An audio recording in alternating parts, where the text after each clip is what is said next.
Nakahanda na ang buong pwersa at sandatahan ng Philippine National Police o PNP para sa seguridad ng trillion peso March 2.0 sa parating na November 30. Ayon kay Acting Chief PNP Police Lieutenant General Jose Melencio C. Nartates Jr., simula ngayong Biyernes ay ilalagay sa full alert ang National Capital Region Police Office o NCRPO para sa mabilis na pagmumobilisa upang masiguro ang kaligtasan ng bawat lalahok sa rally. Higit 15,000 kapulisan ang ipapadeploy upang matiyak ang kapayapaan at maayos na daloy ng nasabing aktibidad. Kabilang dito ang 8,805 personnel mula sa NCRPO at regional units habang 6,292 augmentation forces naman mula sa iba't ibang police regional offices. Ang bilang ng mga kapulisan na ito ay hahatiin at ipapakalat sa mga pangunahing lugar at kahabaan ng mga rutang madadaanan nang sa ganun ay makontrol at mamonitor ng kapulisan ang dami ng tao. Bukod dito, nakaagapay rin ang mga special unit,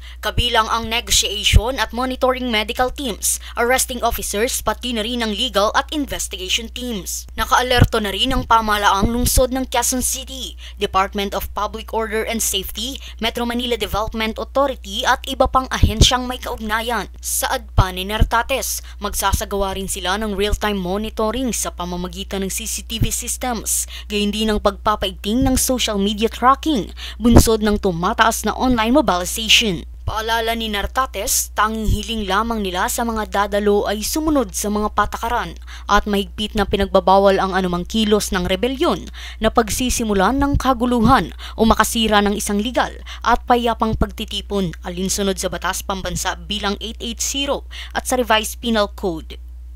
Rhea Bel Medina, nag-uulat para sa Golden Nation Network.